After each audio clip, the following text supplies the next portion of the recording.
Olá, bem-vindos ao Conversas Urbanas. O episódio de hoje é sobre um tema da maior gravidade na cidade de São Paulo e no Brasil como um todo, porque é um problema crescente, que é o da Cracolândia. Para discutir esse problema, nós temos aqui hoje a honra de receber o André Matarazzo, que, entre várias outras coisas, já foi embaixador do Brasil em Roma, já foi secretário estadual e, principalmente nessa questão da Cracolândia, foi subprefeito da Sé, então teve atuação direta, e também coordenador das subprefeituras. Muito obrigado por vir, André. Imagina, prazer para mim estar aqui com vocês. Temos também o Dr. Cláudio Jerônimo, que é psiquiatra especializado em dependência química e professor com larga experiência na área. Muito obrigado por vir, Cláudio. Eu que agradeço, é um prazer estar aqui com vocês hoje. E temos também, para sair daquela conversa que é só entre os especialistas também, um lado que eu acho que é fundamental nessa discussão e que normalmente não é tão abordado no debate público, que é o dos moradores da área, a comunidade, todas aquelas pessoas são impactadas diretamente por esse grande problema. O João Carlos Andrade, que é síndico do Complexo Júlio Prestes, que é aquele conjunto de prédios em frente à estação Júlio Prestes, que mora na região desde sempre, pegou o problema da Cracolândia desde o começo e também é do movimento Renova Campos Elíseos, que é de moradores da região. Muito obrigado por vir, João. Obrigado pelo convite. Começando com esse problema complexo, eu queria saber, André, como que você enxerga o problema da Cracolândia?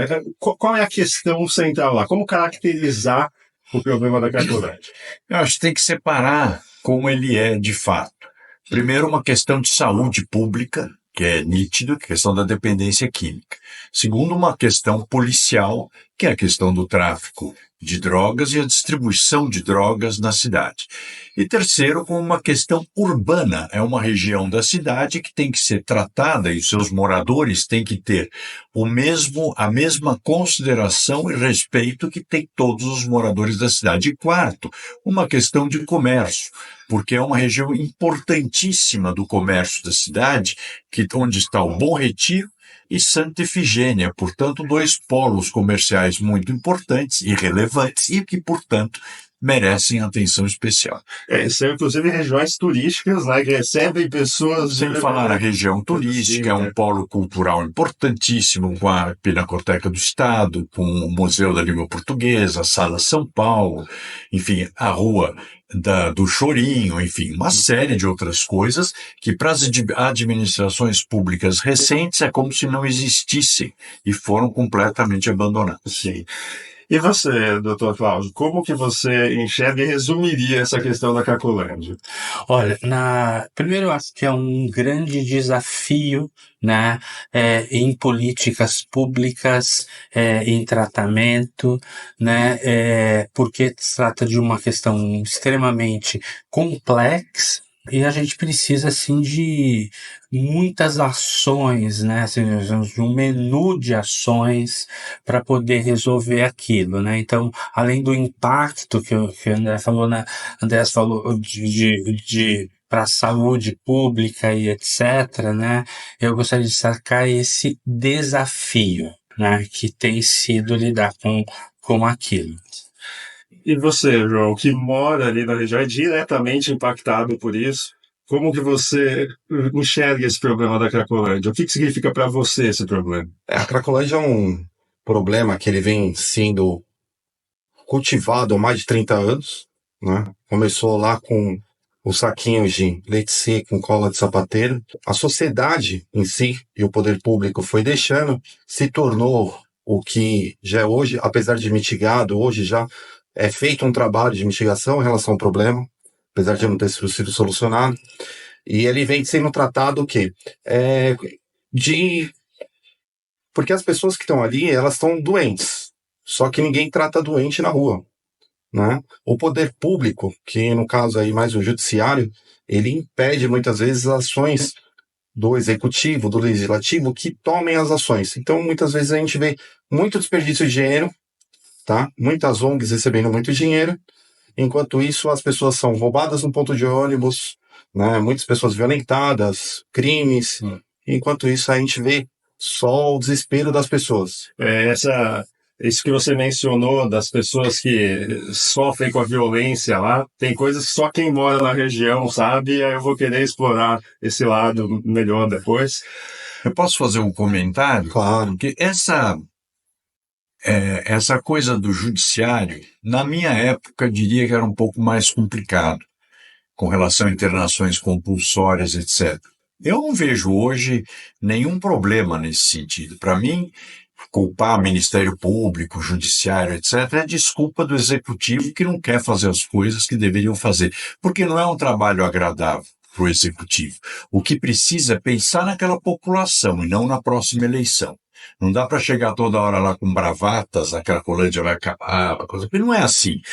São uma série de ações integradas que funcionam com a saúde pública, com o desenvolvimento social e que funcionam. Eu fiz. Então, não é, o que precisava era ter continuado.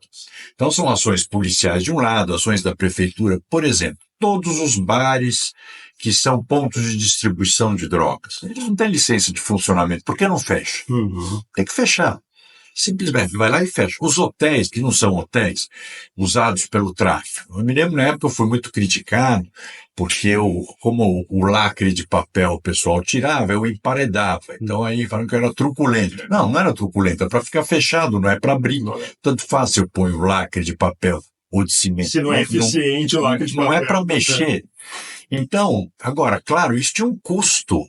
Todo dia a imprensa batendo, xingando, briga com todas as coisas, mas a população estava satisfeita de lá. Por quê? E os dependentes químicos também, que tinham um trabalho eficiente, junto com o Instituto de Psiquiatria da USP. Aliás, o meu guru nisso era o professor Laranjeira, que é a referência nesse assunto, o Instituto de Psiquiatria da USP, onde se fazia um trabalho. O desenvolvimento social cuidava das crianças do local, nós destinamos um clube da cidade específico para fazer trabalho com as crianças.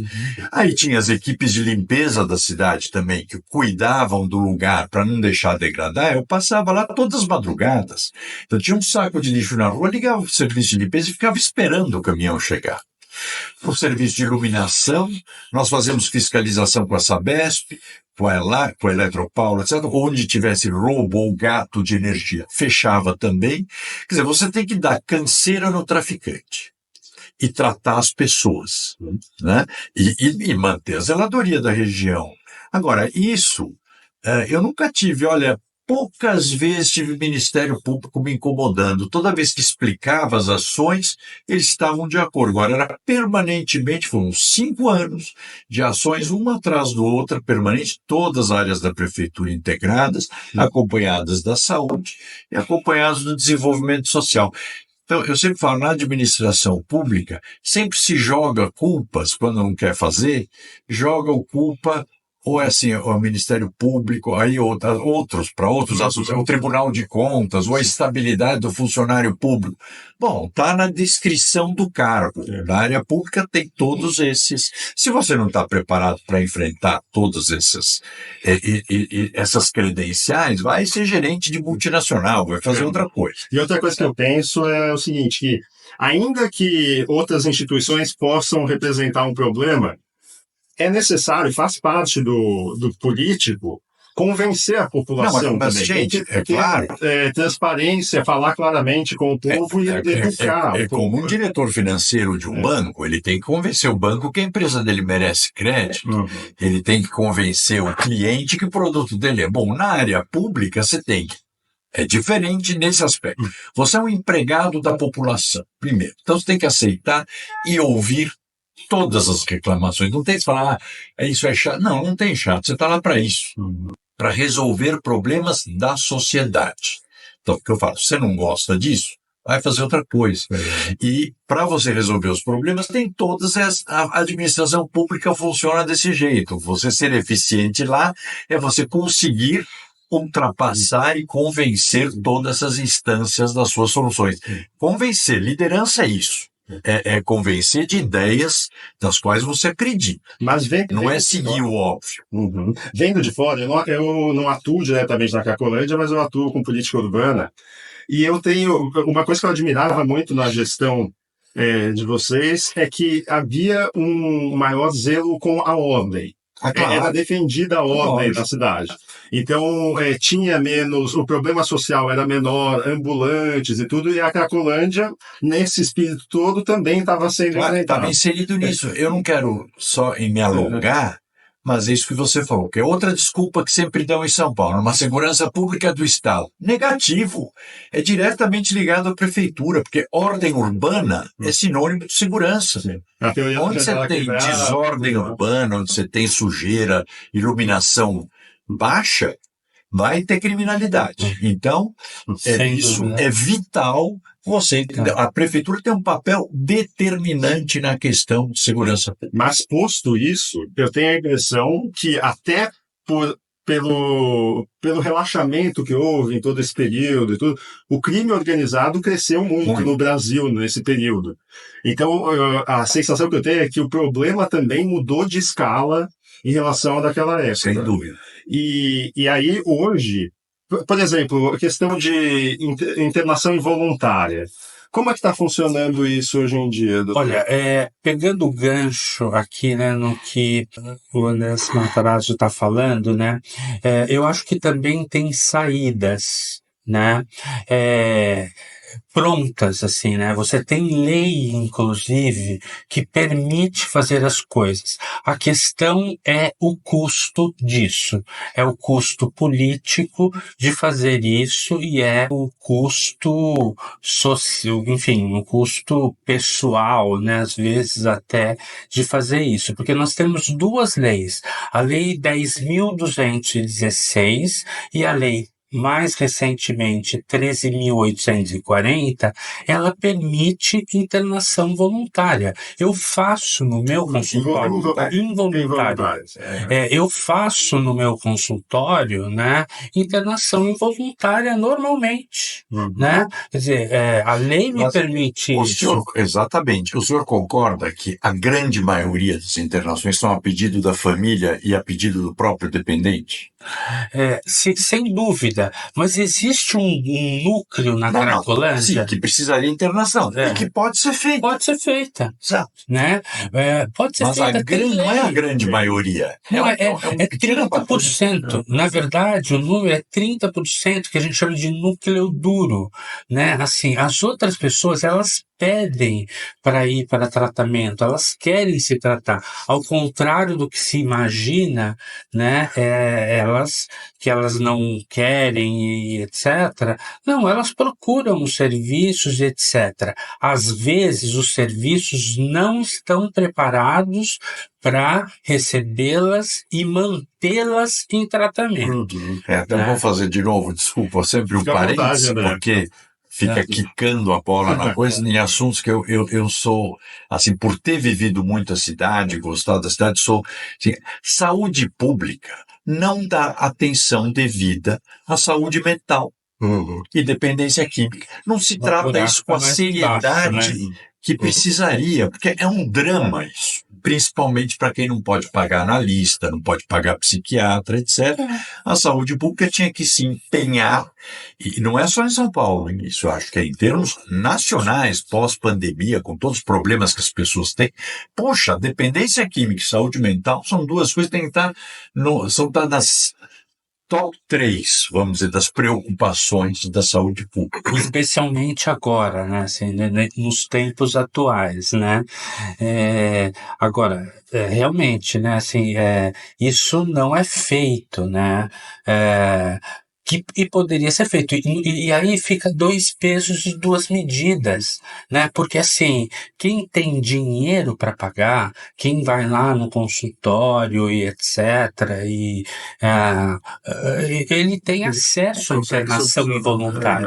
Só que quem está lá na Cracolândia é mais difícil. Entendi. Eu perguntei isso, de como cada um via o problema também, porque uma coisa que me chama a atenção é que no debate público, a mídia, em geral, eu tenho a impressão que ela aborda o problema como quase que exclusivamente de saúde pública. Isso é uma coisa que me incomoda, muitas vezes. Infelizmente, o assunto, ele que é morador, sabe, virou uma questão ideológica, que é ridículo. Você tem que tratar coisas que aquelas pessoas estão morrendo lá.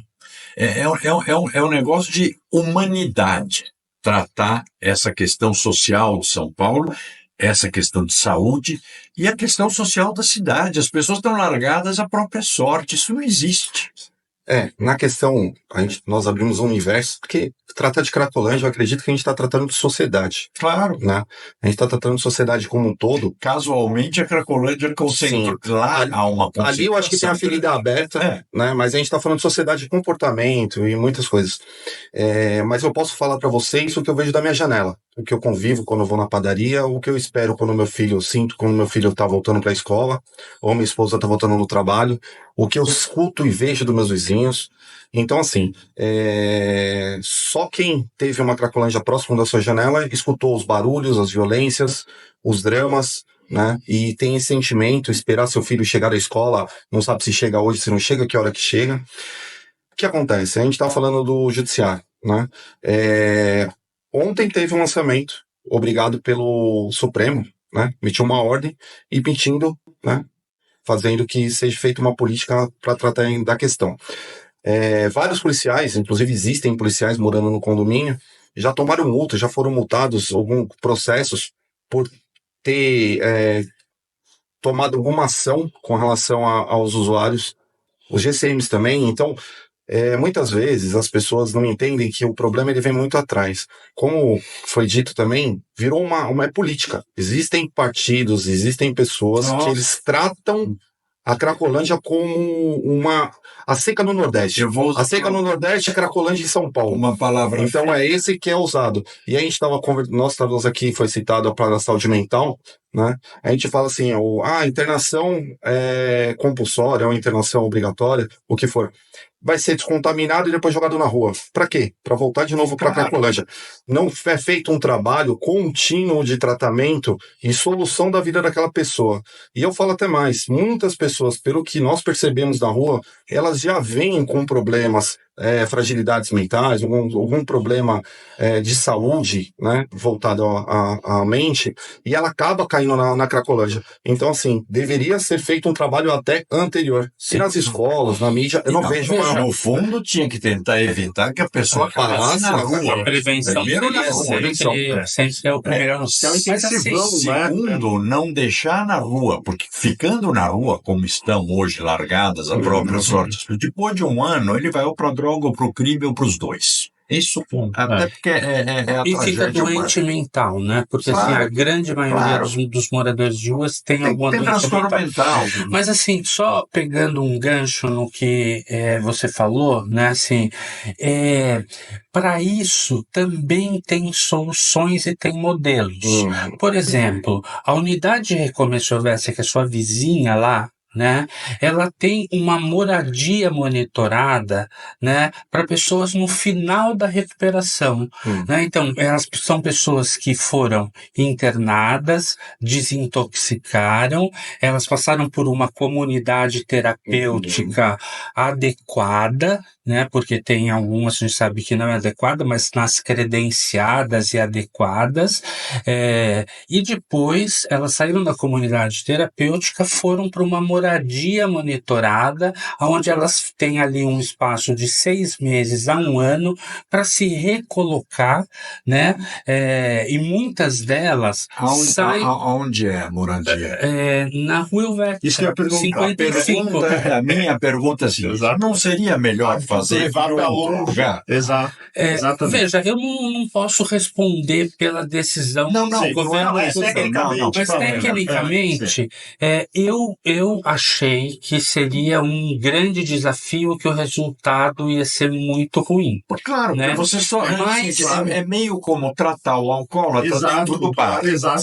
Tinha um programa feito pelo Fernando Haddad, um programa bom, braços abertos. Mas também tem isso, cada governo que entra descontinua. Esse programa, se fosse feito, e na época eu era vereador, eu falei com o prefeito, sugeri umas coisas. A questão, você tinha que tratar, dava casa e trabalho.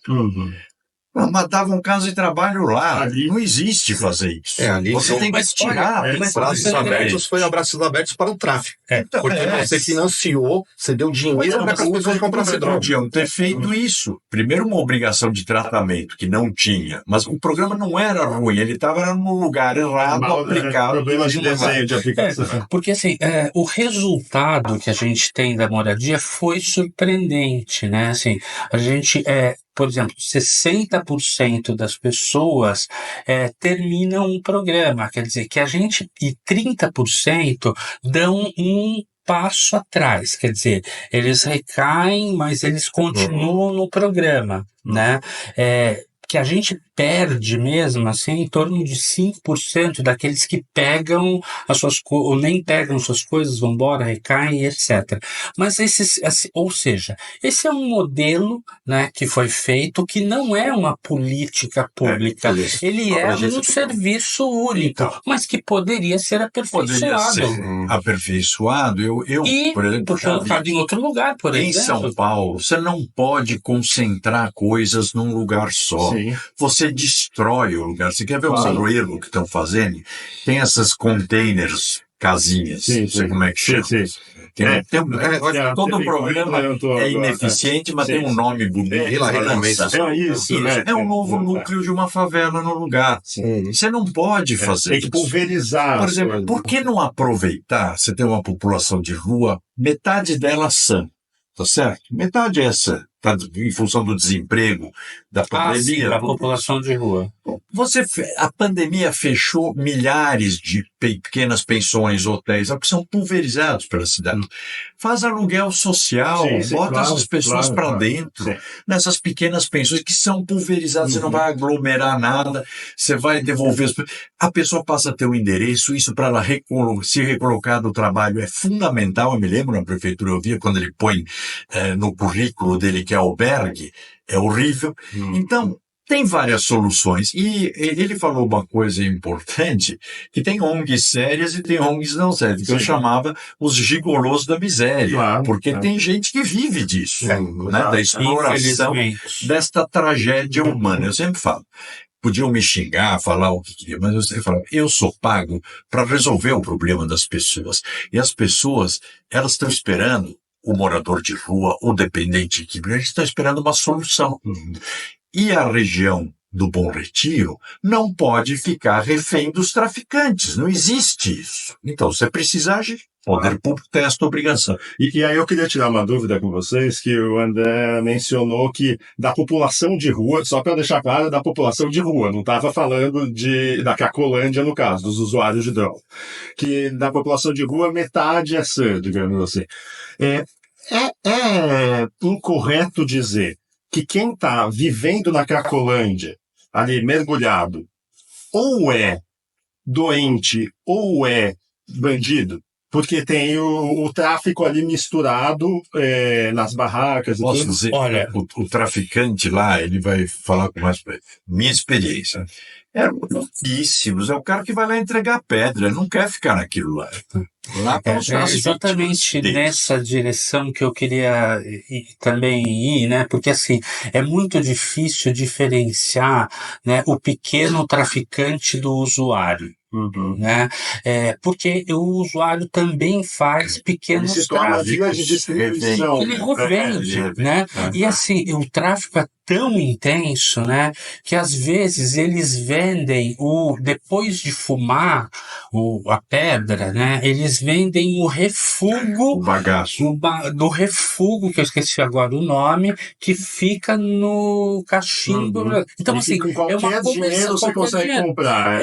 Então, assim, você pode me dar R$5, eu te dou uma tragada. Quer dizer, o comércio, ele é intenso. Agora, de novo, para isso, também tem um modelo e tem solução. Existe um programa que funciona no Fórum da Zona Norte, né, que trabalha com justiça terapêutica, que combina, vamos dizer assim, o tratamento com a questão do delito. né? Então, pessoas que cometeram delitos que não ferem a pessoa gravemente, né? Ou seja, são delitos de pequeno agravo, acho que talvez chame assim, né? Elas podem ir para esse programa, mas ele também não é uma política pública. Por exemplo, você sabe, dentro disso que o doutor estava falando, da revenda de pedras. Então, eu, por exemplo, nós lavávamos as ruas 3, 4 vezes por dia. Toda a região. Não era pela limpeza, porque a polícia me dizia, eles escondem pedra aqui, nessa, embaixo da pedra tal ficou um não sei o quê. Então, é você tirar. Na época, também me xingaram muito, que eu proibi dar comida no meio da rua. Não deixava, porque aquilo era a forma do traficante. Ele punha lá uma sopa de nada, Eu imagino as críticas. enfileirava as pessoas para irem lá pegar as pedrinhas que ele levava, como bonzinho. Não é bonzinho. Era o cara que estava matando as pessoas. É que assim, só para que pegar o foco com relação isso é a experiência, a gente olhar pela janela, saber conversar com as pessoas. É claro que o meu foco nunca foi ou vai ser o combate ao crime, porque isso é para a polícia. Não cabe aos moradores, não cabe isso. A polícia é uma coisa muito grave. Mas uma coisa que eu posso afirmar por experiência, o crack não dá lucro, tá? O crack ali não dá lucro. Pelo que tem de informação, ali são revendas que eles criam como se fossem franquias, e aí algumas pessoas utilizam ali para poder fazer a distribuição, mas o lucro não é o crack, tá? O crack, muitas vezes, quem já viu, é dado de graça para os usuários, é usado aqueles usuários como escudo humano, para que seja feito outros serviços, outras coisas, Claro. Tá? E são vítimas, tá? Inclusive, A realidade ou as pessoas que estão ali de forma inumana, elas são utilizadas por aquela máquina, né? Para poder fazer o escudo dos serviços que são ali e aí outras questões. E eles fazem, né? Porque assim, se vem uma ordem do chamado disciplina, né? Assim, eles enfrentam a polícia com pedra na mão. Milhões e milhões. A Cracolândia movimenta milhões e milhões por semana em droga. Me fala, quem pega tanto papelão, latinha, para comprar tanta droga para dar tanto de lucro? É simples o pensamento. Não é dali que vem o lucro deles. E eu não descartaria, precisa ficar muito atento com essas movimentações que a gente tem visto. No outro dia, aliás, eu vi num de jornais grandes. Crime determina que Cracolândia mude de lugar, e ela mudou. Isso foi dado como uma notícia normal. Sim. Ela está se movimentando, né? Então tem que tomar muito cuidado. Também isso não significa manipulação das pessoas para formação de milícias, para venda de segurança. Também você tem que pensar tudo. Nesse caso, o programa que a prefeitura vem adotando, o estado também, e nós na região percebemos uma nítida alteração, que são as câmeras inteligentes, conhecimento facial, com IA. Aonde é instalado essas câmeras, o tráfego ele vai mudando. Claro. Por quê? Documenta, faz-se. Então é um trabalho de inteligência. Esse trabalho de inteligência ele vem funcionando bastante, e aonde não tem, o fluxo vai. E aí é um drama para todos os moradores. É um pesadelo. Gente, é um pesadelo você não ter a segurança se hoje à noite você vai dormir, ou você vai ficar acordado com um fluxo na sua porta. Gente, filho que sai, filho que volta da escola, gente que sai para trabalhar, todo mundo lá tem que trabalhar. E assim, né, o morador, quem eu fico pensando, me colocando no seu lugar, assim, né, porque o que você vê é o resultado, né, assim, você não sabe qual soluções técnicas podem ter ou não, ou experiências que estão sendo feitas, que deram certo, que não deram, e etc. O que você vê é o resultado final, e não dá para sair de casa, não dá para entrar, né? Você tem a região refém, né? Refém. Não pode, o poder público não pode aceitar isso. Mas acho que o poder público e a parte técnica, né, poderia e deve, né, pegar essas experiências de, claro, não tem uma fórmula pronta, eu não acho que seja fácil, né, mas se a gente tiver um menu de ações, né, como o André falou assim, integradas e persistentes, Sim. e persistentes. Política pública. E não ter medo de cara feia da crítica. Tem que ter convicção, fazer a coisa certa, cuidar das pessoas. A unidade de recomeço Silvestre é o único serviço que está lá desde 2013. Desde que eu tô lá, eu vi assim, passar serviços e mais serviços e mais serviços, e a política mudou. Quer dizer, um serviço que tem sustentabilidade, né, que é um serviço modelo, tudo bem, ele é muito pequeno, é modelo, ele não dá conta da Cracolândia. E ele é um querendo ampliar muito, mas do que nós estávamos falando um tempo atrás, é obrigação do poder público essa questão de saúde mental e do cuidado, saúde mental e dependência química na sociedade contemporânea. Olha essas drogas sintéticas que agora fazem. Isso só vai aumentar. Sim. E não é que pior que o cravo. Então, você tem que preparar a retaguarda. Quando começa a se falar em discutir legalização e tal, nem vou entrar nesse mérito, mas se você tiver legalização, é muito importante que você tenha também a retaguarda para atender. Independente de ter legalização. Aliás, se me permitir uma colocação, né? Eu acho que ali a gente chama de cenas abertas de uso, né? Assim, eu acho que Cracolândia é um nome meio, assim, né? Mas tecnicamente a gente chama de cenas abertas de uso, né? Ali é a experiência da legalização. Né? As pessoas ali, elas usam droga protegidas pelo poder público, né? Com licença para fechar a rua, né? E fazer coisas que nenhum outro nós aqui... Mas, doutor, você não vai convencer a turma ideológica disso. Ninguém quer enxergar o óbvio, né? Infelizmente, mas é isso. Aquilo é o modelo pronto. Já está a experiência feita, como a Suíça fez quando não tinha uma praça onde podia usar leopardo. Acabou. Foi na década de 80, 90. Essa é uma das experiências bem-sucedidas que a gente teve, mas era com heroína, né? Sim. Que a heroína é mais fácil de tratar. Né? E ela é relaxante, né?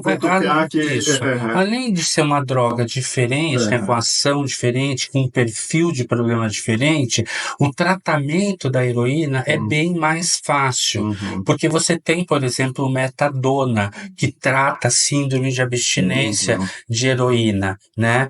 Então, o governo suíço fez várias ações, fez ações de redução de danos para HIV, fez ações de prevenção, de reurbanização, de tratamento, tudo de longo prazo. Tudo de longo prazo. Tudo de longo prazo. Não pode essa coisa que aqui, a cada 4 anos, quer dizer, o cara quer falar, o governo aqui entra, quer falar mal do que sai. Então eu falo, está na hora das pessoas pensarem, voltarem a usar uma frase que se usava muito quando eu aprendi a fazer política com o Montoro, que era pensar no interesse público, que ninguém mais pensa no interesse público. O que a sociedade, o que o povo, não somos doutores, somos povo, a gente fica perguntando é o quê? Por que vai para droga? E por que não é tratado para não ir para droga? Por que não é feita essa ação? A gente repara ali, como o doutor estava dizendo, do tratamento psiquiátrico, acompanhamento ali para não chegar uma pessoa com depressão ou com outros problemas, chegar nesse estágio. A outra questão que nós fazemos é o quê? Por que esse crime pode acontecer? Ou por que a justiça deixa acontecer esse tráfico? Por que a justiça deixa uma senhora ser assaltada ali num ponto de ônibus ou indo comprar pão ou algo assim? Porque aquela região ali pode, né? Pode acontecer esse tipo de coisa. E a sociedade pergunta também por que os ativistas que vêm de Pinheiros, Alto da Lapa, tudo, eles fomentam, fazem música, tem roda de samba, tem tudo ali, mas eles não querem que na região. Centro de Na casa, tratamento perto do bairro. Né? Na casa deles, não. Jamais. Né? Então, assim, vemos aí o caso que está se espalhando. A gente sabe que é um caso... Ali é um ícone, mas está se acontecendo no Brasil todo.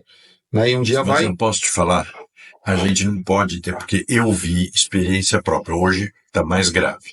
Dá para resolver. Você não vai resolver o problema do tráfico de droga, mas você vai resolver o problema da região. Não pode deixar concentrar pessoas mantendo um bairro refém. Você não pode Mas fazer como que você faz? Você pega uma pessoa ali nós que fizemos. Olha, tá nós preso, fizemos. vai solto, Quando o policial sai depois. Isso aí não importa. Eu, quando saí de lá, tinha 120 pessoas cadastradas lá, diluídas. Ficava um grupinho no muro lá do colégio Coração de Jesus, umas outras na Barão de Piracicaba, algumas também lá na Protestantes do outro lado. Por quê? Porque nós fomos fechando. Você tem que ir fechando e urbanizando. Precisa devolver a vida, o ritmo do bairro lá. Mas claro, você vai falar, isso. as pessoas sumiram? Não, eu também era acusado toda hora. O Matarazzo mudou a Cracolândia de lugar. Claro, eles iam lá para baixo dos viadutos da Paulista, e depois me acusaram que eu fiz muro anti-mendigo. Não fiz nenhum muro anti-mendigo. Eu fiz um muro para evitar os arrastões que o pessoal estava fazendo do trânsito, quebrava os vidros dos carros, assaltava as pessoas. Então, agora, tinha que fazer trabalhar lá para impedir a aglomeração. O que traz a degradação é a aglomeração. Exatamente, é isso. É a destruição urbana. Você não pode permitir isso. Agora, eu entendo o que você está falando, né, assim, porque é natural, assim, existem dificuldades das mais diversas ordens. A polícia tem dificuldade também. Por exemplo, a polícia ela não pode colocar dentro do carro dela um usuário só porque ele é usuário, né? Só se ele tiver cometido algum delito e etc., aí ela pode pegar, né? Colocar dentro e ao invés de levar para cadeia e delegacia, levar para um serviço de saúde. Perfeitamente. Só que aí eu vou insistir. Todas as ações da prefeitura por 5 anos, em qualquer lugar, eu sempre fazia com a polícia junto. Porque São Paulo é uma cidade complicada, é uma cidade hostil, diferentemente do que gostam de falar. No caso lá, o dependente químico é o menor dos problemas. O grande problema é a desordem urbana causada por isso e deixar o traficante ficar lá. Porque na hora que você tirou o traficante, o dependente vai embora. Por isso que quando falavam, está mudando de lugar. Claro, não tinha. Eu apurrinhava tantos traficantes, fechava os hotéis, fechava os bares, fechava os ferro-velhos, não deixava funcionar, lavava as ruas 5 vezes por dia. Tinha um cordão grande de volta, que carrocinhas que fossem para aquela direção, fazia uma inspeção para saber se não estava legal, porque elas eram o SEDEX do contrabando e do tráfico. Elas entravam levando alguns, né? Não vamos generalizar, coitados, pedra embaixo e saíam de lá com a pirataria. Ou com o corpo dentro. Então, quer dizer, eram ações super antipáticas na visão de quem queria criticar e na questão ideológica. Mas eu não estava preocupado, eu estava preocupado com o bem-estar dos dependentes e dos moradores da região. Porque o que você tem que pensar. O dependente não precisava aprender. O dependente tira a droga dele. Ele é passivo na situação, né? Agora, aglomerado vira violento.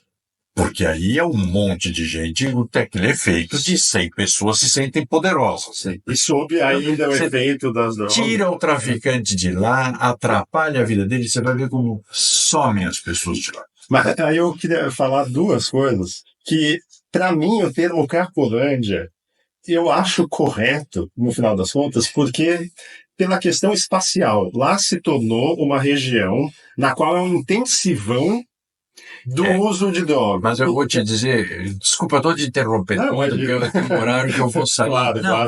Todas as coisas que você levanta são coisas que eu vivenciei. Por que na época nós tiramos o nome de Cracolândia e criamos o Nova Luz? Para não estigmatizar a região. Estigmatizar, mas sabe o que estava acontecendo? E ele vai te confirmar nas pesquisas que eles têm. Começava gente do Brasil inteiro ouvia a Cracolândia, começava a vir para lá. Sim, é uma propaganda, na verdade. Virou, era quase... Se você descia ali Esse na sufixo Lândia, sem ele... E né, por isso que a gente, né, na região você tinha várias... realmente mudar ônibus. a cara do bairro. Sim. Na região você recebia vários ônibus, perua, de várias cidades, de vários lugares. Até hoje acontece. Porque ali eles recebem comida 3 vezes por dia.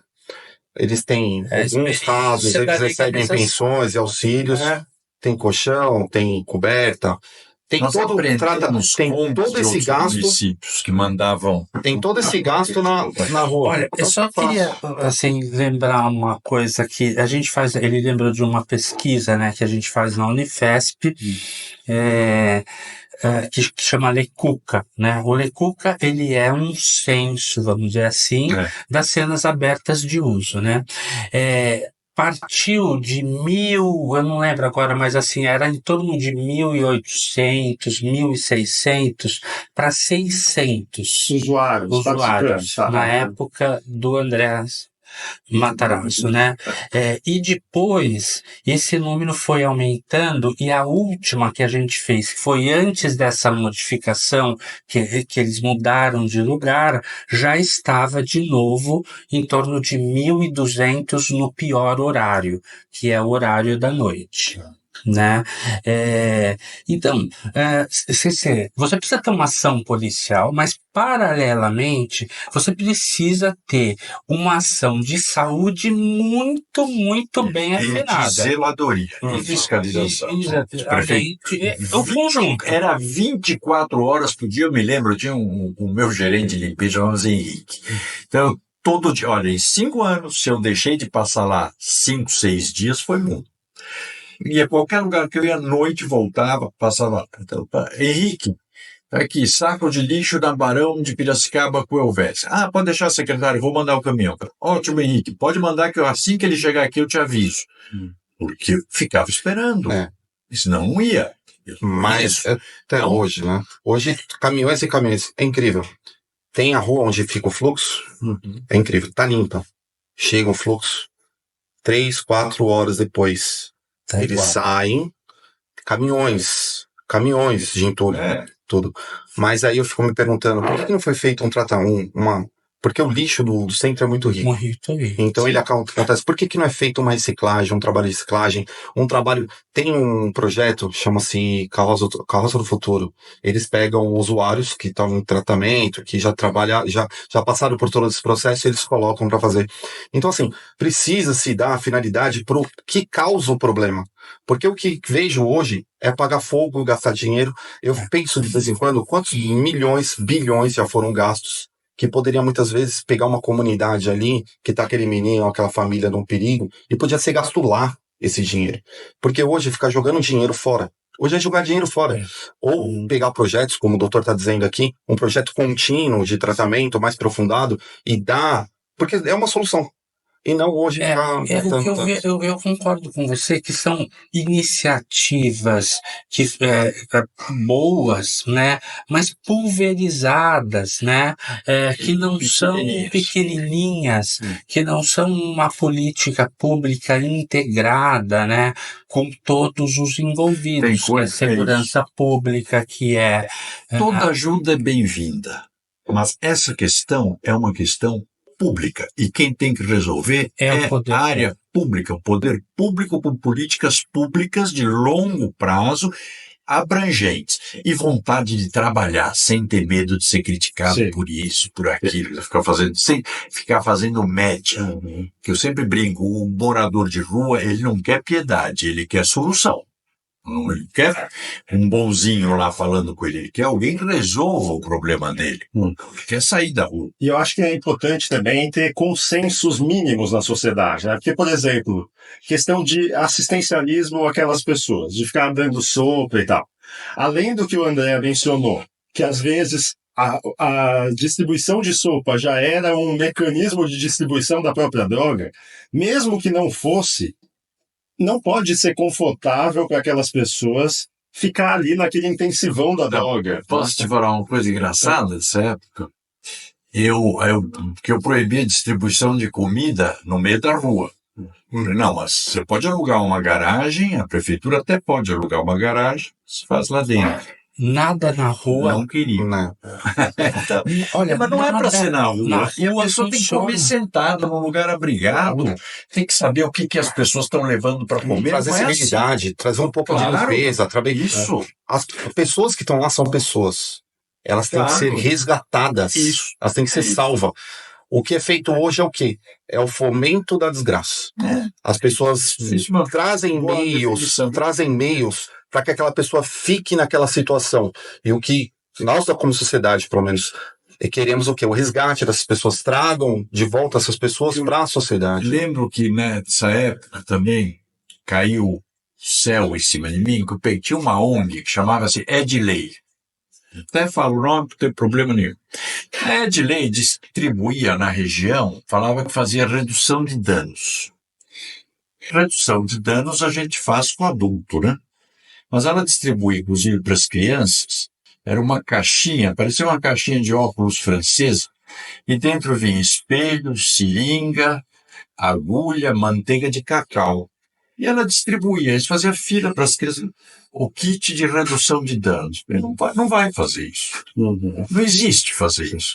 Daí, tipo, não tem, a gente não tem evidência científica. Não, mas redução disso. de danos você pode fazer com adulto, eventualmente, sem evidência, mas com criança. Não, mas assim, o que a Suíça fez em redução de danos para heroína e HIV tem evidência científica. Claro, e veja, Isso daí redução de não danos tem. é ótimo. É Sempre ótimo, mas você não vai no meio da rua com um monte de criança E não e eu lá distribuir, fazer aquela fila distribuindo. Que é isso? distribuir cachimbo não tem evidência científica de que funciona.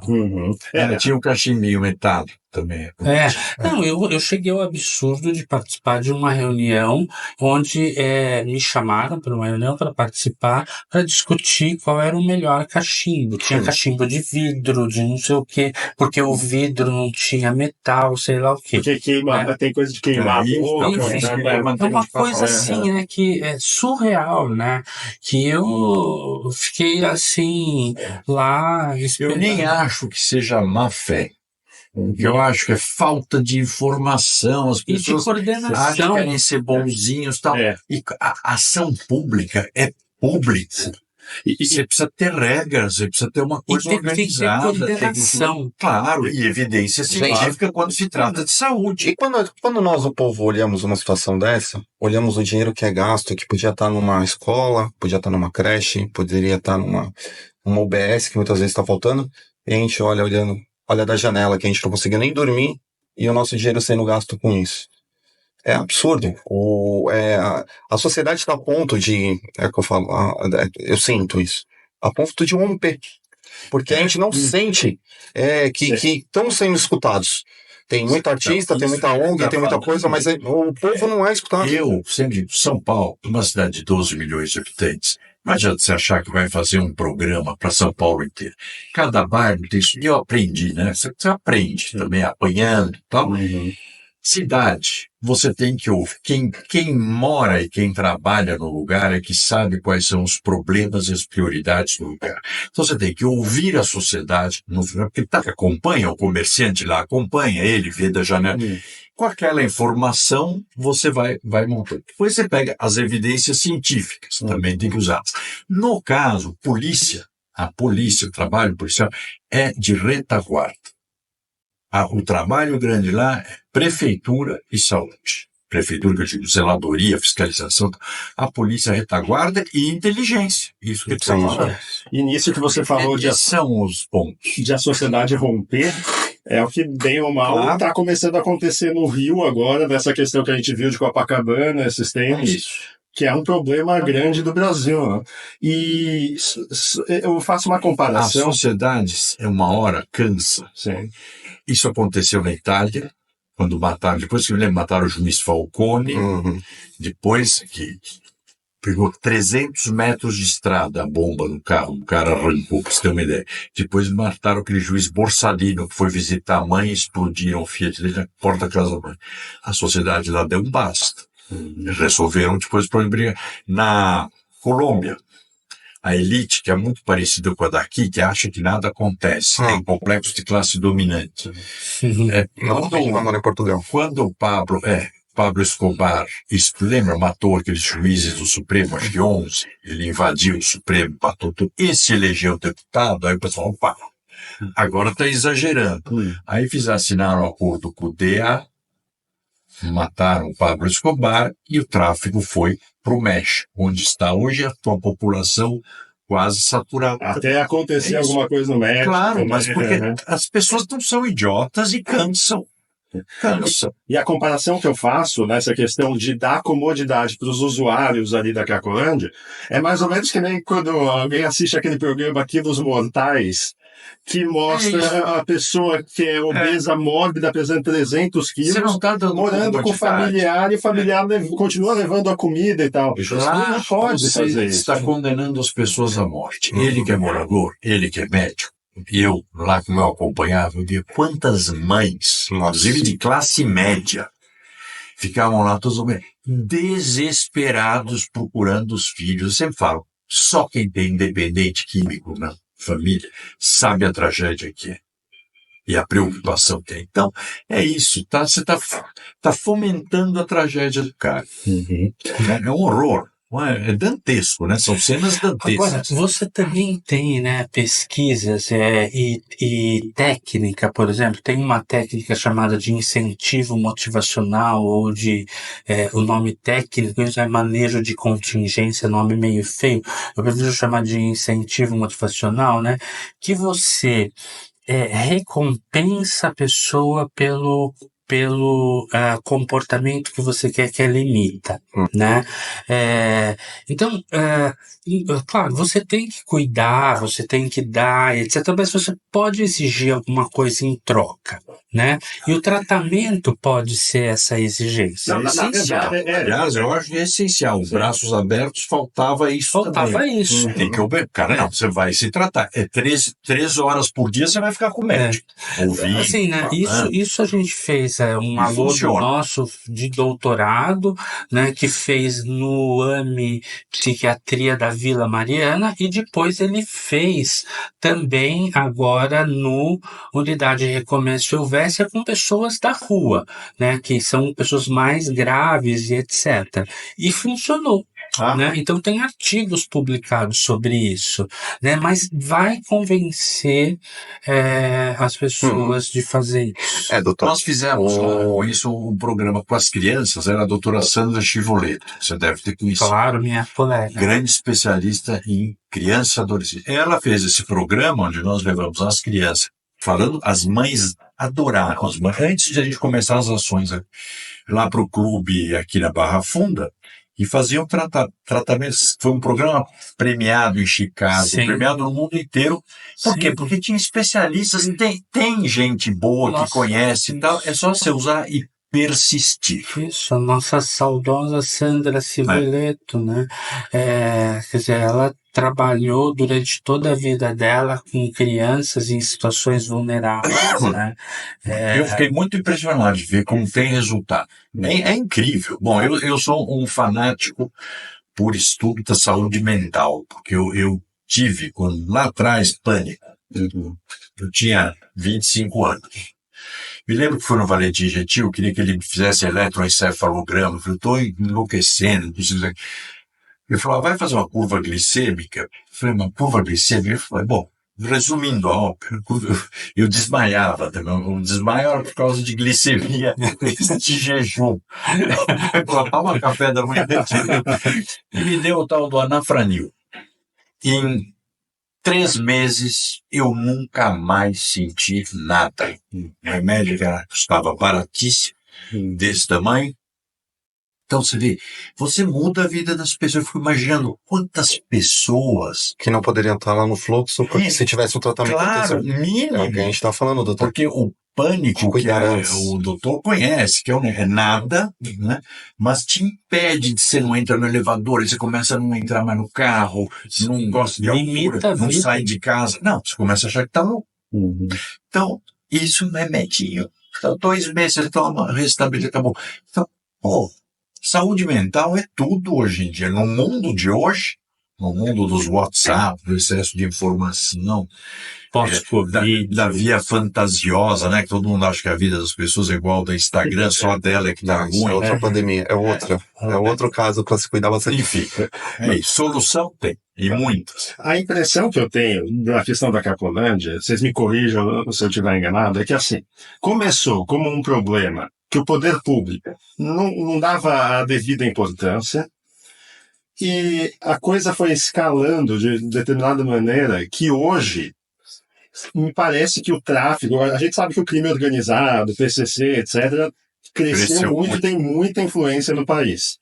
E que aí hoje é do interesse desse grupo manter a Cracolândia. Então, o que antes podia ser uma falta de vontade política de combater o problema, hoje tem adversários reais para manter, de fato, o problema do jeito que ele está. Digamos que antes você tinha só o combate ideológico, agora você tem o ideológico. Exato. É bem lembrado. Exatamente. Só uma sugestão, né? É assim, a gente pode perceber uma diferença do crime de São Paulo para o Rio de Janeiro.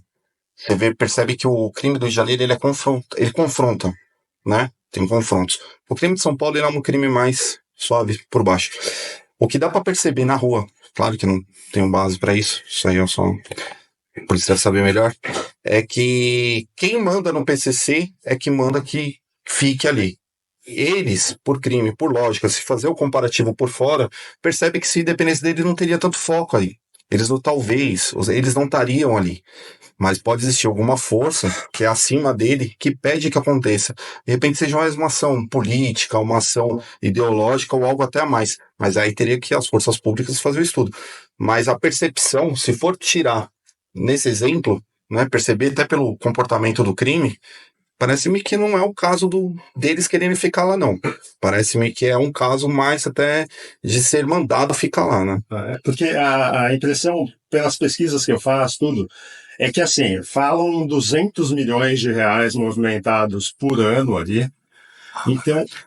Você acha que 200 milhões pegando latinha e papelão? Não, então, é claro que não. Não existe isso. Mas, assim, pelo que eu li, né, vocês podem dizer, é que é como se fosse assim. Essa situação de ter todas aquelas pessoas ali como escudos humanos e ter uma área onde a venda de drogas é legalizada, por isso que eu acho o termo Cracolândia correto, assim, por mais que a gente deva enfrentar isso, faz com que o tráfico tenha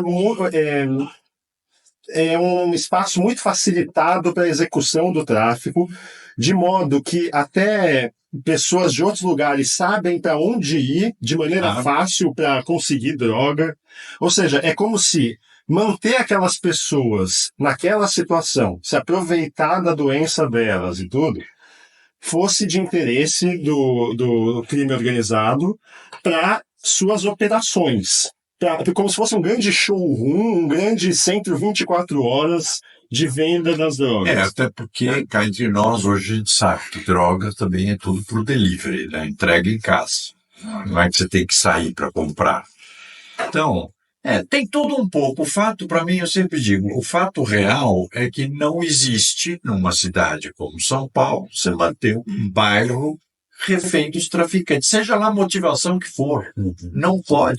Agora, o que a gente também tem de dado, né, é que às vezes a gente acha que as pessoas estão na rua, desassistidas, e aí elas vão para as drogas, né? O Lecuca não mostra isso.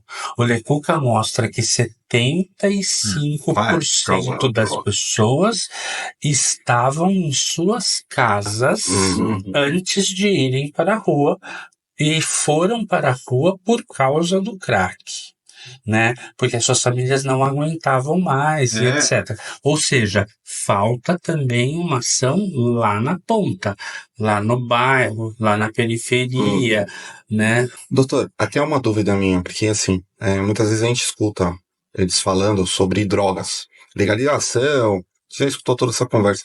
A gente sabe que tem moléculas que até pessoas conseguem trabalhar, conseguem participar da sociedade, e a gente sabe que o crack, na realidade, pelo menos é o que aparenta, que a molécula ali, quando ele usa, ele tem que ficar ali, fica por lá e não consegue mais ter movimentação. E a gente vem percebendo no bairro até que tá vindo outras moléculas, outras drogas muito mais potentes. Ou eu só tenho... Tem. A gente tem dados reais, assim, né? Inicialmente eu não tenho números, mas nós estamos coletando esses dados, né? Porque, por exemplo, as drogas, a maconha sintética vem sendo um problema, né? Então a gente, nos nossos serviços, como por exemplo, o hub de cuidados de álcool e drogas, ele recebe um número aí, não sei dizer exatamente o número, mas é em torno de 3, 4 pessoas por dia, né, intoxicadas por K9. Né? Não é só o crack, né? E as drogas sintéticas, né? Porque o K9 é uma droga sintética, né? É um problema seríssimo, né? Até porque no Brasil, os estudos que a gente fez, né? E que a gente lê, é que não existe propriamente a droga que é vendida. Então, o que tem aqui é anfetamina. Tem anfetamina na metanfetamina, tem anfetamina na cocaína, tem anfetamina no K9, tem anfetamina no êxtase, tem anfetamina no MD. Quer dizer, as pessoas estão usando anfetamina, né? E muito pouco a droga que elas acham que estão usando. Maconha natural, que os hippies fumavam na década de 70. Isso. Não tem nada a Não tem ver nada a ver, com a maconha de hoje, que deve ser 50 vezes mais potente. Eu brinco às vezes dizendo assim que eu não estou preocupado com aquele sujeito que veio a pé de Woodstock, chega aqui, né, agora, que já são senhores e etc., e que usam maconha prensada e tal, né? A nossa preocupação, né, eu acho que é justamente os jovens, né? Mas Estão cheirando e fumando, nem tem ideia o que é. dentro dessa questão que a maior parte das pessoas na Cracolândia, então, tinha suas casas e tudo, o fato de haver uma Cracolândia não é um grande facilitador para que a pessoa chegue nessa situação? Ou seja, só reforça a importância. É o que eu falo, não é um tem grande esse espaço. mercado. Vem gente do Brasil inteiro. Por isso que é chocante. Assim, E é um shopping de desvalidos, né? Assim, porque as pessoas chegaram no limite da vulnerabilidade social para chegar ali, né? Por isso que eu acho que é imprescindível, assim, que a gente consiga construir consensos mínimos do tipo, existe a Craco Resiste, um movimento que defende tratamento humanizado. Eu não sei exatamente como que eles se definem, mas em relação às pessoas... O que não pode é normalizar. Achar que aquilo é normal, tem que ficar lá. Não é pela questão das drogas. Eu vou até... olhando pelo outro lado, pela questão de um bairro refém do tráfico, não tem cabimento. Segundo, você não pode deixar 2.000 pessoas com problemas de saúde gravíssimos, abandonadas na sua própria porta. Eles querem. Não é assim. É obrigação do poder público cuidar da saúde das pessoas. Uma questão que a gente faz bastante comparativo quando nós conversamos, né? Fazemos conversa de roda entre os moradores, é o seguinte: na pandemia, só teve um comércio que não parou em São Paulo. Foi a Cracolândia. Todas as lojas, todo mundo parou de trabalhar, todo mundo foi obrigado a parar de trabalhar, tivemos até vários problemas em relação a isso, financeiros, né, com as pessoas, mas a Cracolândia estava todo dia ali. Né? Com policiamento. Com policiamento, ordem judicial. Temos um banheiro na esquina, tem um equipamento, né? Não ficar na Praça Júlio Prestes ali. Ele custa 400 mil reais por mês. Se é utilizado por 25 pessoas, é muito. Do restante ele só serve para gastar. Aí eu faço a pergunta: se o doutor tivesse acesso a mais 400 mil reais, quantas pessoas ele poderia tratar realmente as pessoas? É isso que a sociedade fica abismada, porque o nosso dinheiro está sendo jogado fora, entendeu? E as ações que deveriam ser feitas... E não é por falta de dinheiro, é falta de vontade. Então, O André, infelizmente, tem que sair, tem um compromisso agora, mas muito obrigado mesmo por vir, André. Abrilhantou muito a discussão. Imagina, eu que agradeço a você, e uma conversa urbana, para mim, é imprescindível, eu adoro. Então, tá aqui com você, com ele que é um morador de uma região que eu conheço também como a palma da minha mão, imagino que ele passa por lá, o nosso doutor, trabalha com o meu guru, o Ronaldo Laranjeira, que para mim é uma das maiores referências sobre dependência química, que vale a pena um dia você convidar. Opa. Muito obrigado a vocês. Retomando agora, depois da saída do André, doutor, uma coisa que me surpreendeu bastante foi saber que não há maiores impeditivos práticos hoje para internação involuntária quando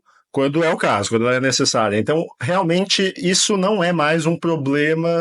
Nunca foi, sabe, Gabriel, assim, porque existe essa lei de 10.216, ela é uma lei antiga. Essa lei, nova lei de 13.840, ela é uma lei mais recente, acho que de 2019, se eu não me engano, né?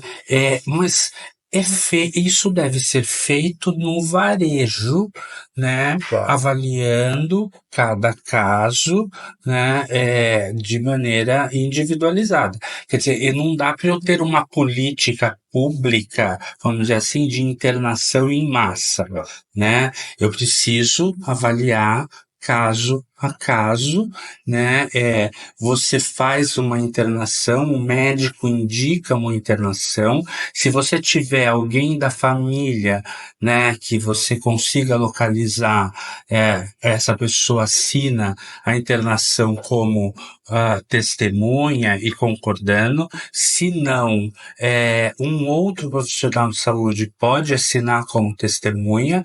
Você e informa o Ministério Público que você está fazendo uma internação involuntária, você dá todas as justificativas, você dá uma previsão de quanto tempo ele vai ficar internado, né?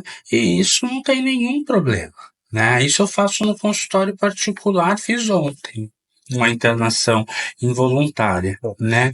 Agora, tem muita questão ideológica, né? É como a gente estava falando anteriormente, nós não estamos só lidando com a questão da dependência química, né?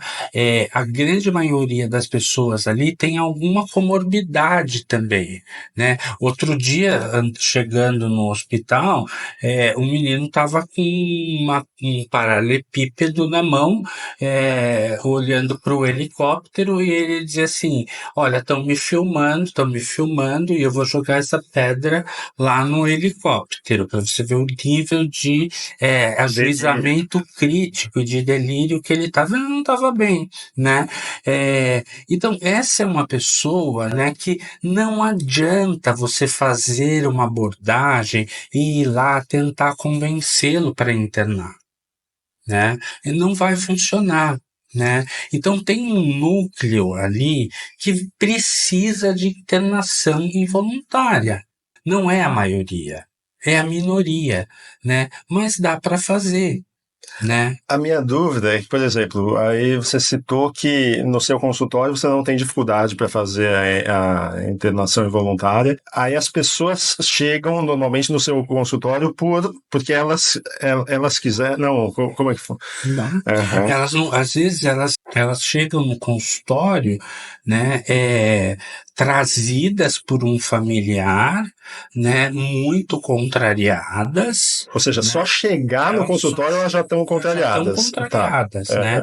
E aí eu faço uma avaliação e digo assim: olha, essa pessoa está correndo risco de vida, né? Então não tem como ela ficar em casa. Ela está sem crítica, ela não vai seguir nenhuma prescrição, ela não vai tomar o remédio direito, ou ela está deprimida, ou ela tem risco de suicídio, enfim, né?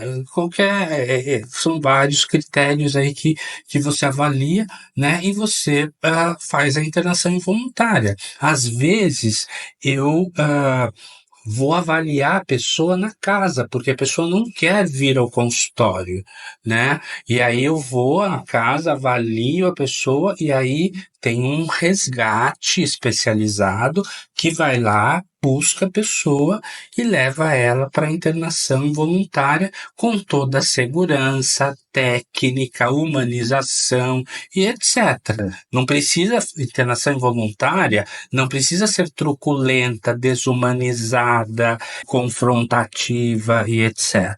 Eu tenho a impressão também que o desejo de tratamento, no caso desses usuários que estão imersos lá, é uma coisa que vai... O que você está falando é um ponto central da dependência química, que é a ambivalência.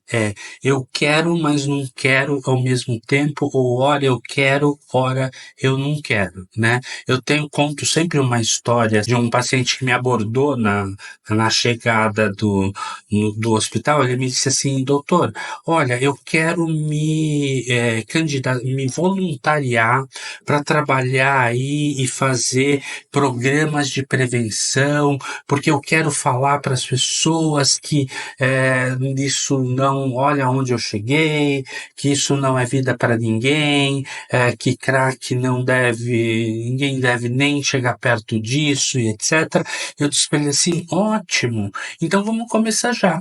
Porque você já pode entrar, né? Porque lá na unidade de começo a gente tem um programa de redução de danos que, na verdade, você atrai ele para dentro da unidade, né? Ali ele faz alguma atividade, né? Pode ser uma cozinha experimental, por exemplo. Ele vai fazer ali um pão junto com a chefe e etc. Ele vai ter que esperar assar o pão para comer. Enquanto ele está lá, ele não está usando e nós estamos aqui trabalhando na resolução da ambivalência, conhecendo ele para trazer ele para tratamento. Deixando ele se sentir cada vez mais confortável. Isso, mais confortável. Esse é um dos aspectos de você conquistar a pessoa para tratamento, mas ele não conquista todo mundo, né? Então eu disse para ele assim: não, então vamos lá, já tem um grupo aqui, você já pode tomar banho, você já vai para o grupo e etc. Eu falei: não, só me dá mais 20 minutos que daqui a pouco eu volto. Naturalmente ele ia usar crack. Assim, essa para mim é a expressão máxima da ambivalência, né? Ele me parou para falar que não queria, e ele queria se voluntariar para dizer que para as crianças, para as escolas, não sei o quê, né? E eu disse: tá bom, vamos começar agora. Não, agora não. Né? Então, resolver a ambivalência, né, é um dos aspectos, e a gente tem, vamos dizer, ferramentas em psicologia. Tem uma ferramenta que chama entrevista motivacional, que ajuda a resolver a ambivalência, que é o que a gente trabalha com aqueles pacientes que chegam para esse núcleo aí dentro, por exemplo, da unidade de Recomeço Silvestre, né? Mas é aquilo que eu disse, tem que ter um menu de opções, porque isso não abarca todo mundo, né? Você consegue um número com isso, mas outras pessoas não. E nessa questão do menu, eu ia justamente perguntar sobre isso, porque tem muita gente que vendo de fora acha que é como se fosse assim: não, tem que ter internação compulsória e sair internando todo mundo no atacado. Aí não, tem que ter redução de danos. Na verdade, é um menu que você vai escolher quando usar cada coisa em determinado caso, correto? Complexo. Uhum. É complexo. E eu acho que simplificar é um tiro no nosso pé, assim, da gente que trabalha com isso, dos políticos e etc. E aí, né?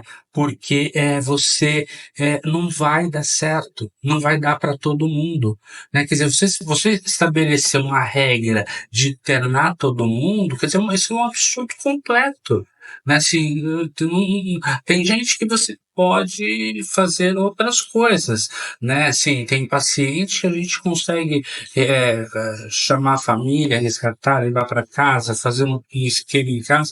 Enfim, tem muitas opções, né, de tratamento. Então, essa complexidade, né, ela também dificulta essa coordenação, né, porque a política pública precisa prever, né, um terreno fértil para que todo esse menu complexo de possibilidades seja aplicado, mas de forma coordenada e de forma de política pública, não de forma isolada, individualizada, por iniciativa.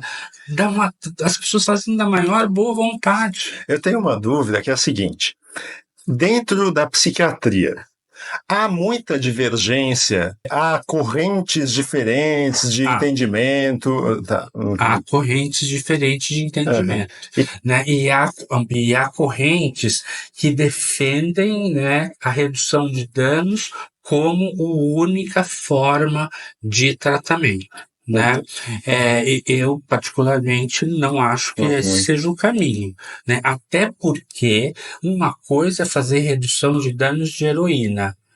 Porque heroína, quando você faz redução de danos, você está reduzindo o dano de HIV, de infecção sexualmente transmissível ou por via de sangue, além do uso da própria heroína e etc., que você pode ir reduzindo, porque você tem um medicamento que você ajuda a fazer isso, né? Por exemplo, eu fiz parte do meu doutorado, eu fiquei em Londres, né, acompanhando um serviço que tinha um serviço de redução de danos para usuários de opioides, que tomavam metadona, né? Então eles iam toda semana lá pegar metadona e etc.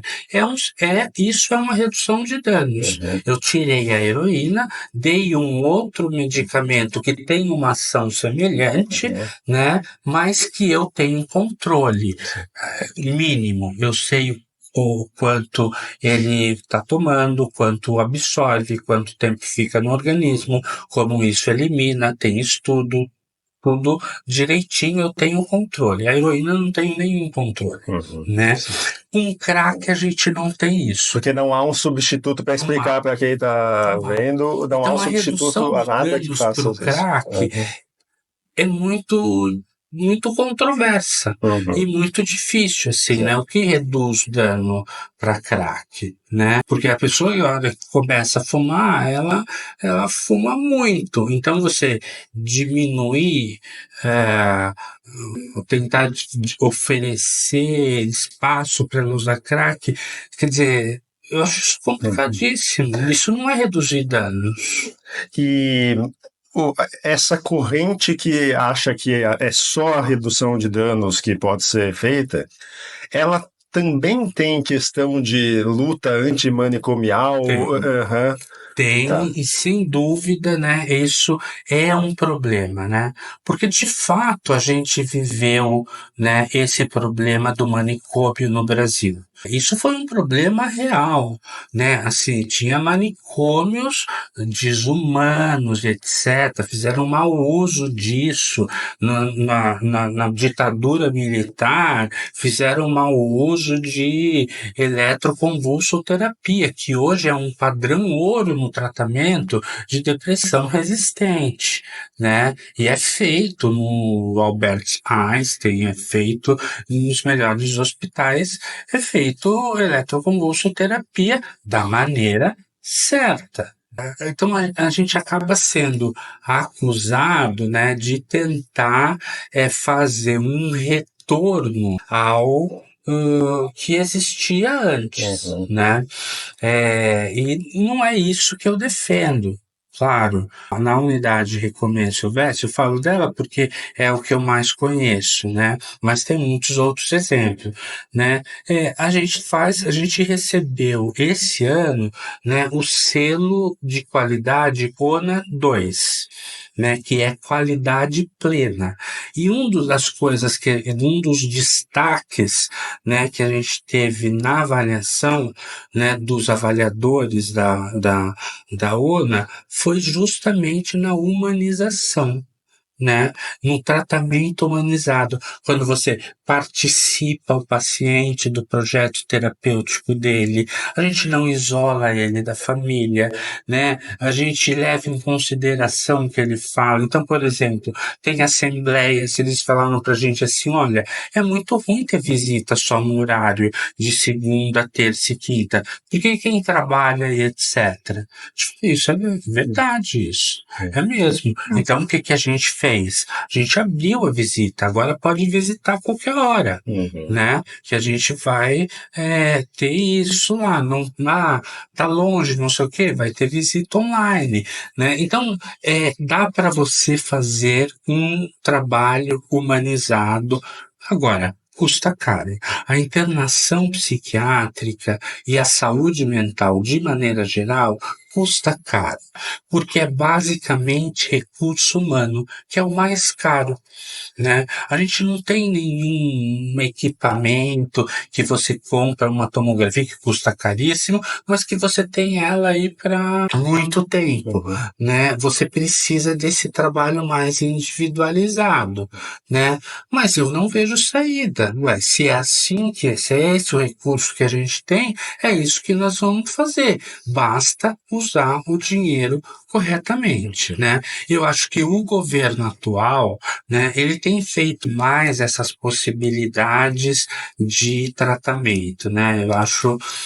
Eu concordo bastante com essa iniciativa. Acho que tem muito o que ser feito, né? Mas já é uma diferença do que eu já vi estando esses 10 anos lá.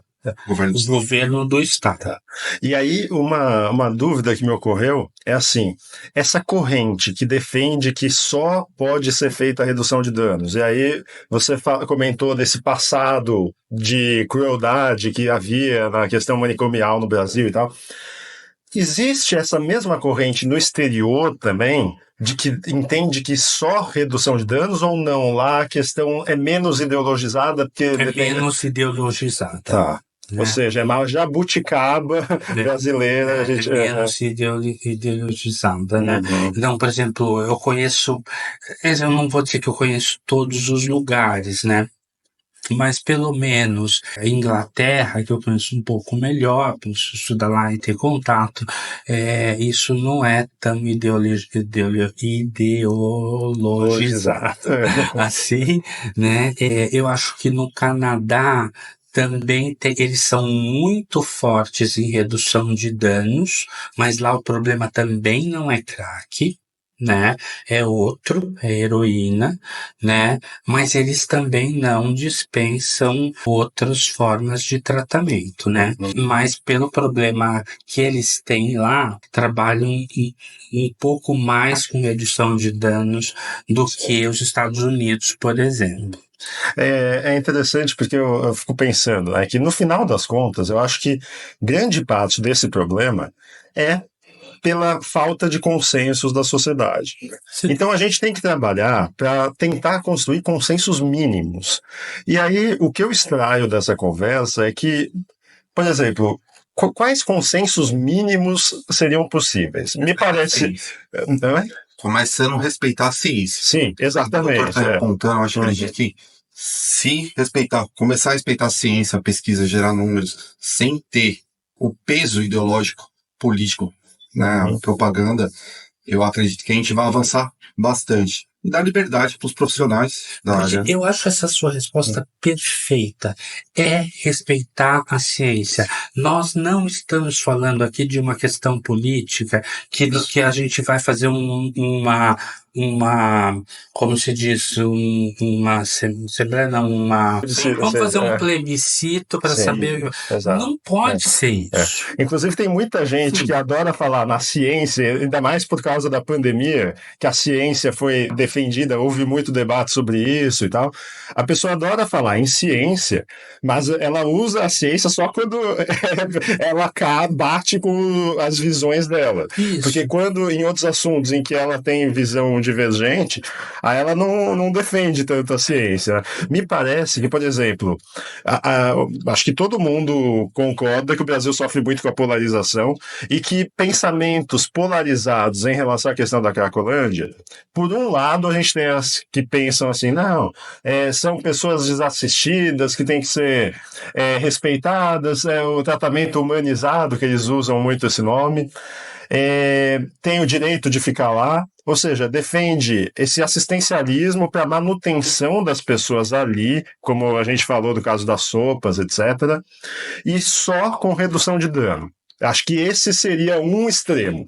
E o outro extremo é a ideia de internação compulsória atacado, assim, chegar, pegar todo mundo, internar todo mundo. Ou seja, se pelo menos a gente conseguisse fazer com que a população entendesse que nenhuma dessas alternativas é válida e vai resolver o problema, já é um avanço. Eu vou te contar como funciona a unidade de recomeço Helvécia. A unidade de recomeço Helvécia, ela tem 3 níveis de atuação, né? O primeiro nível de atuação, que é o centro de convivência hoje, ele é de redução de danos, né? Mas ele é uma redução de danos não como fim. Eu acredito na redução de danos como um meio, né? Então, o que você faz? Você atrai as pessoas, porque não dá para tratar pessoas na rua. Essa ideia de que nós vamos lá na rua e vamos conversar e pôr médico na rua, não dá.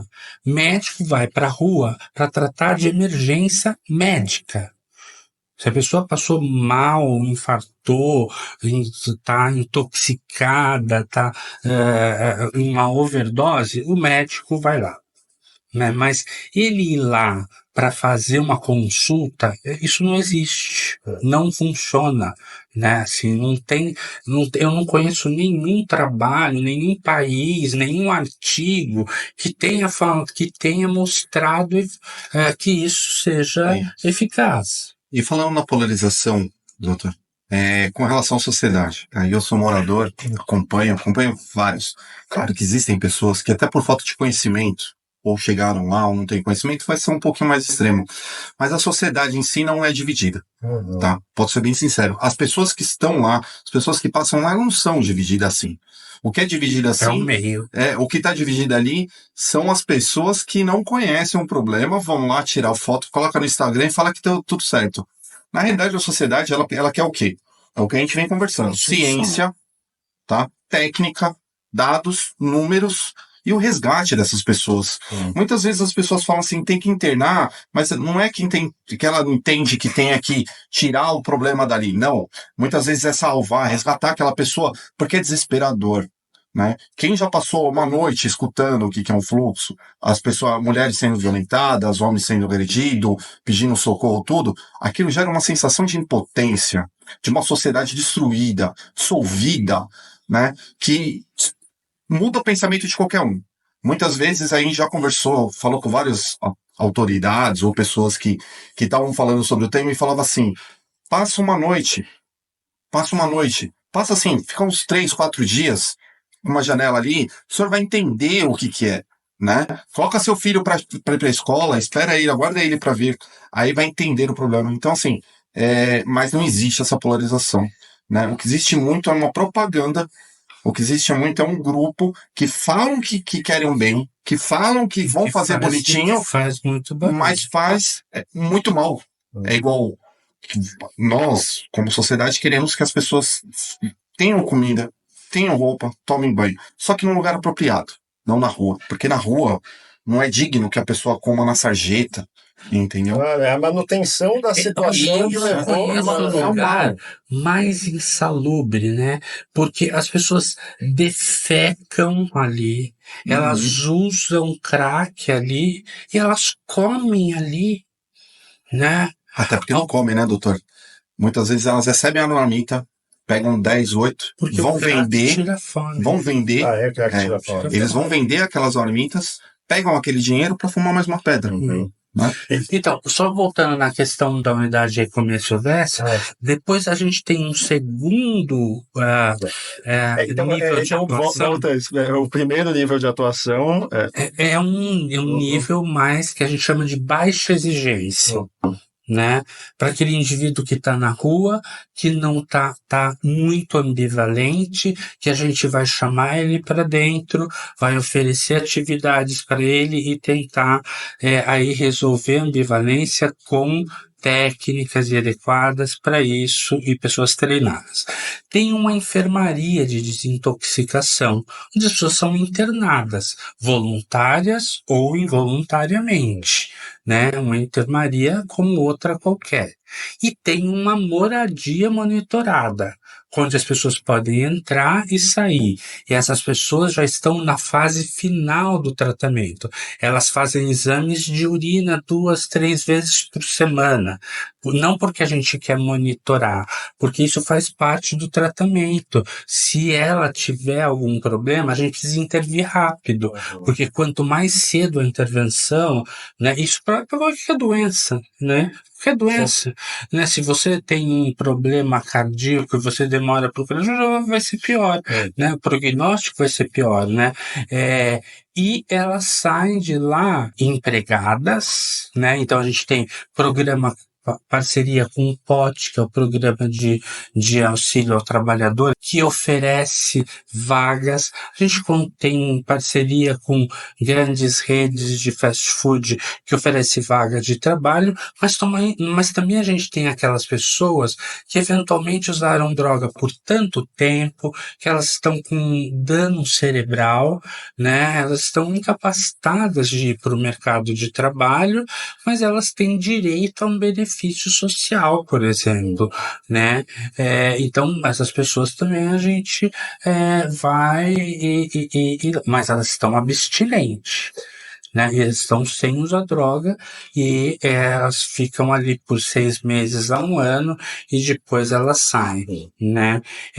Eu acho que essa é uma linha de cuidado que vai desde a rua até a completa recuperação, a reinserção social, ou que a gente pode chamar de recovery em inglês, né, que não tem uma tradução muito boa para o português, mas o recovery é você conseguir o máximo das potencialidades daquele indivíduo. Não é necessariamente encaixar ele num padrão social que você acha que seja o ideal, empregado, CLT, sei lá o quê, casado com filho, né?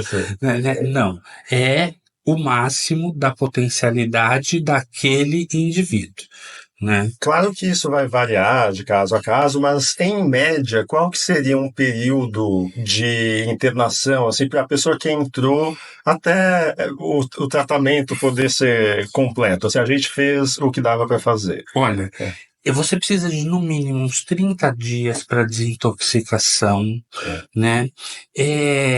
Os que se dão melhor na moradia são pessoas que passam por uma comunidade terapêutica, que ficaram 6 meses num lugar fechado, protegido voluntariamente, né, num acolhimento social. Comunidade terapêutica é acolhimento social, não é internação, tá? Internação é o que a gente faz lá no hospital, né?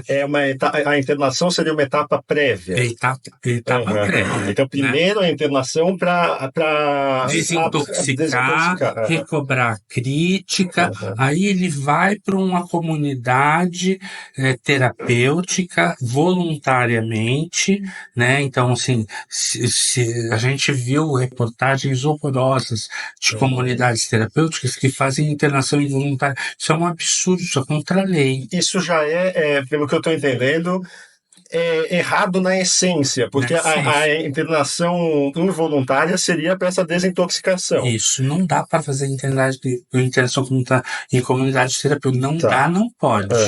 Entendi. Né? Lá não tem estrutura. Lá é um acolhimento social. Só que lá, vamos dizer assim, ele vai treinar num ambiente protegido, quase que artificial. Uhum.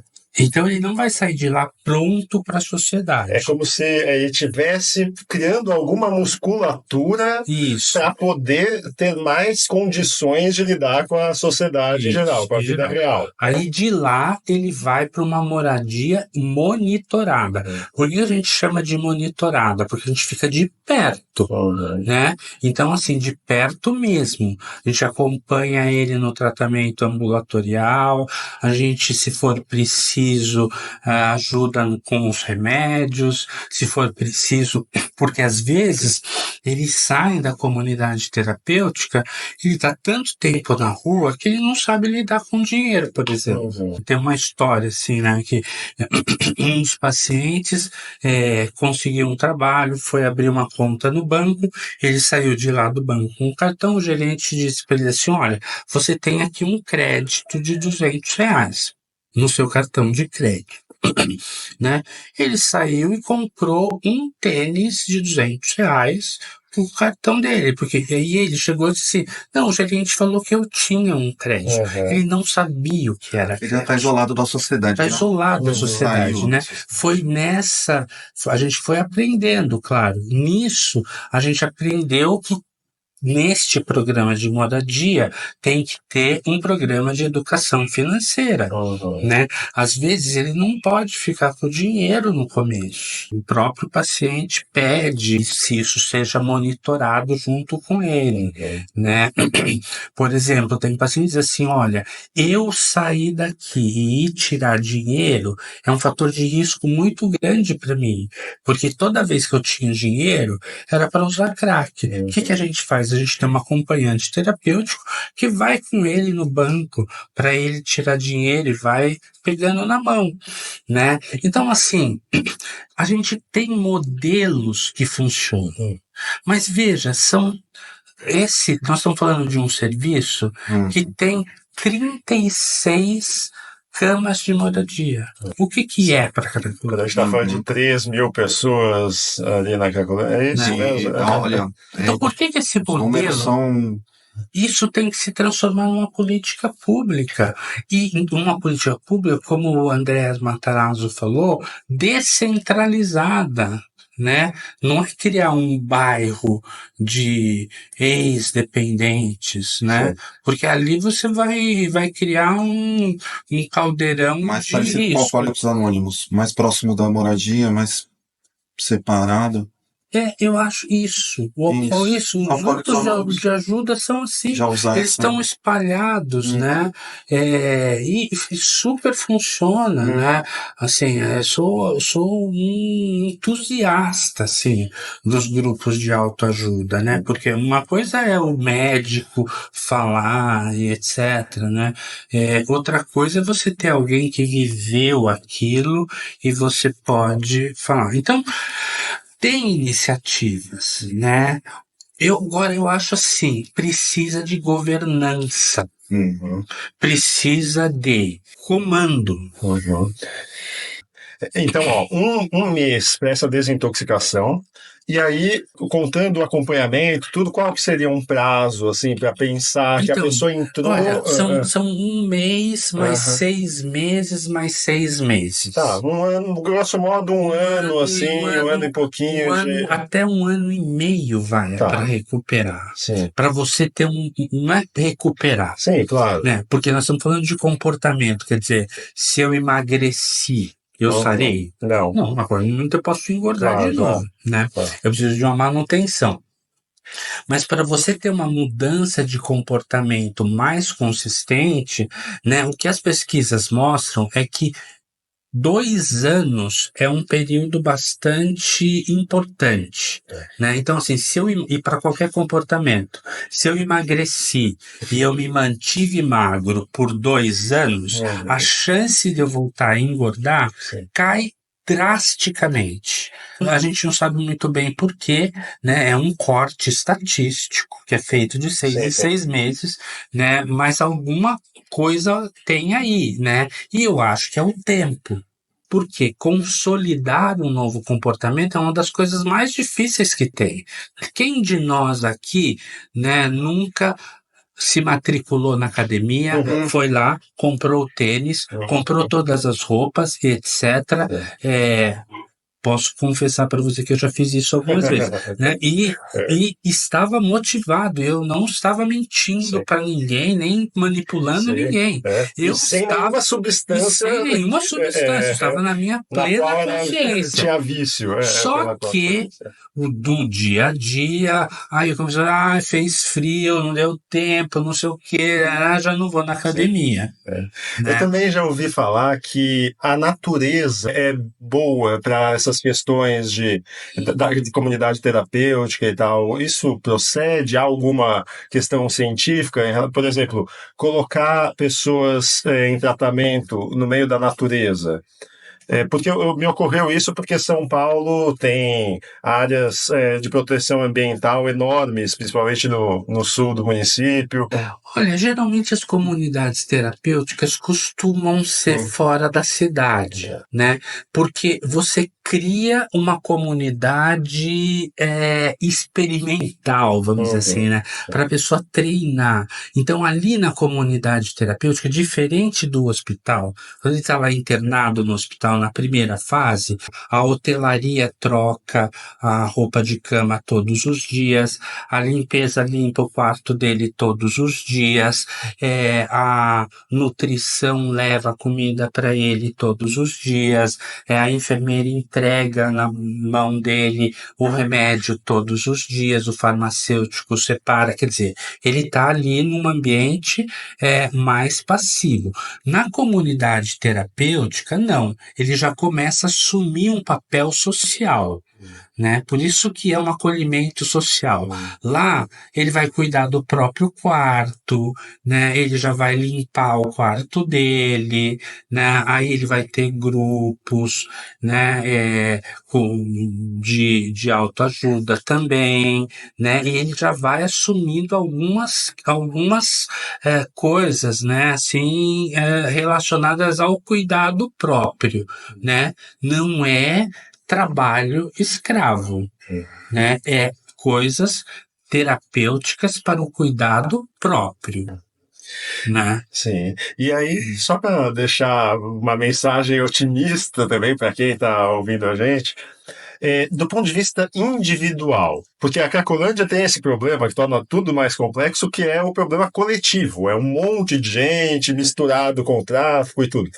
Mas do ponto de vista individual, há boas possibilidades de recuperação. Você já viu, eu imagino, ao longo de toda a sua carreira, assim, muitos casos que devem ser muito recompensadores, assim. Sem dúvida, a gente vibra junto, né, com cada sucesso, né. Eu sempre respondo essa pergunta dizendo assim, olha, eu também sou, assim, de carne e osso, né, e tenho uma resiliência humana, assim, né? Eu acho que eu não suportaria estar trabalhando nisso se tudo desse errado e ninguém melhorasse e eu não visse resultado nenhum, né? Dá para melhorar, né? Existe recuperação. Recuperação é possível, né? É possível. Posso só levantar um questão? A gente fala muito sobre tratamento, nós falamos sobre a questão aí do pós-contaminado, digamos, pós-viciado, né? Eu gostaria de saber do doutor se existem números ou é pesquisa, o que nós poderíamos fazer como sociedade até, ou até a parte científica, o que leva a pessoa a se tornar um viciado, o que torna ela a usar a droga.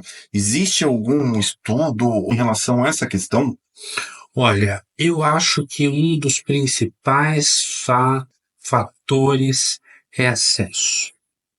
Né? Se você tem acesso, por isso que eu sou, assim, né, não vou me entrar nessa questão, mas assim, eu sou tão crítico em relação à legalização de droga e etc. Porque aumenta acesso, né? E quem é mais vulnerável? Eu, que já sou velho, né?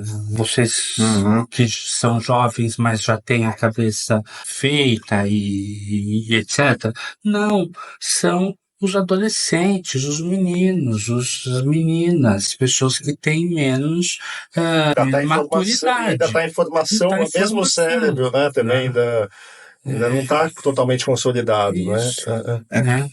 É porque assim, a sociedade, esse é um debate social, a gente tá falando, né? A gente combate muito ou tenta tratar muito o que já aconteceu. E uma coisa que eu sinto muita falta é do estudo ou do ataque, né? Para que não aconteça, pra gente resolver antes de acontecer. Né? Olha, eu acho que esse poderia ser um assunto interessante para uma próxima conversa até, né? Porque, assim, prevenção também é complexo, né? Assim, a gente tem tem coisas em prevenção que você acha que está fazendo prevenção e está piorando as coisas. Só para te dar um exemplo, se eu for numa escola e der uma palestra para um adolescente dizendo assim, olha, droga é muito perigoso, faz mal e etc. Você vai estar falando para um público que adora um desafio e que coisas perigosas ele tem interesse, né?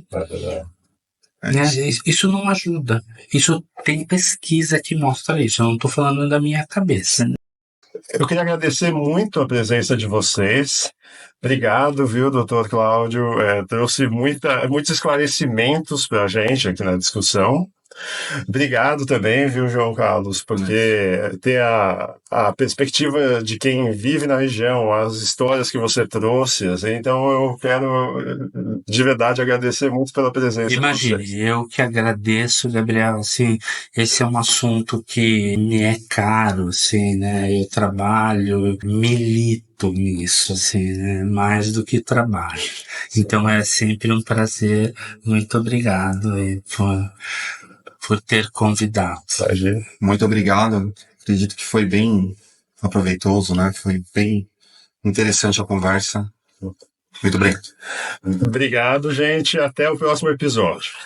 No Brasil, falta reflexão sobre cidades. Ajude Conversas Urbanas a crescer. É só se inscrever, curtir e ativar o sininho. E não perca o conteúdo inédito das nossas mídias sociais. Muito obrigado.